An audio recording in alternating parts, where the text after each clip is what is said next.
Good morning traders, কি খবৰ সকলোৰে? আশা কৰোঁ সকলো ভাল, মোৰো ভাল। যোৱাকালি ৰাতি মানে ট্ৰেড কৰিছিলোঁ গ'ল্ডত, বাট এতিয়া যেতিয়া মই ভিডিঅ'টো এডিটিং কৰিছিলোঁ তেতিয়া এডিটিং কৰাৰ পিছত ছেভ কৰাৰ পিছত মানে গেলেৰীৰ পৰা ডিলিট হৈ গ'ল। চ' ভিডিঅ'টো এনেকৈ আকৌ চাইছিলোঁ আনিব কাৰণে, কিন্তু মানে আনিব নোৱাৰিলোঁ। বাট কালি ট্ৰেডটো আমাৰ লছ হৈছিলে, কিমান লছ হ'ল আৰু কেনেকৈ লছ হ'ল চব দেখুৱাইছোঁ।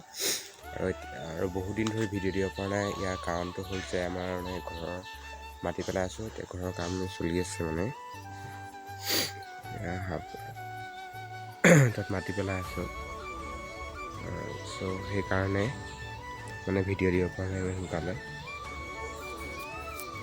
আৰু কালি কেনেকৈ লছ হ'ল চব দেখাম, আৰু ভিডিঅ'টো চাই থাকক।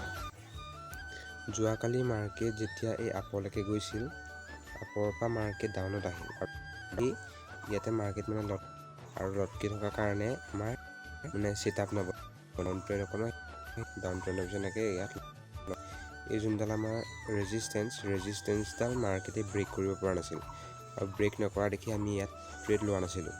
আৰু এনেকৈ আহি এনেকৈ তললৈ ওপৰলৈ আহি এবাৰত মাৰ্কেট এইকণ কৰি দিলে। অ'কে, চ'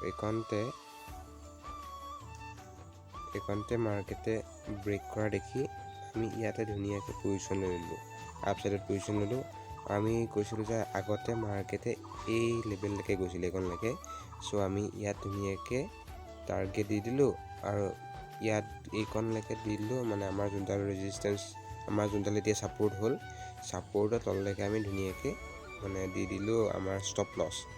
অ'কে, আৰু মাৰ্কেটে এনেকৈ গৈ আধা পাই ঘূৰি আহি বিগ প্লেয়াৰ সোমাই আধা পাই ঘূৰি আহি মাৰ্কেটে ষ্টপ লছ হিট কৰি এতিয়া আকৌ আপ যাব ধৰিছে। আৰু মাৰ্কেট এইকণলৈ ডাউনত আহি ইয়াতে ষ্টপ লছ হিট কৰি এতিয়া মাৰ্কেট আকৌ আপ যাব ধৰিছে। চ' আজি আমাৰ কিমান লছ হ'ল দেখাই আছোঁ তাতে।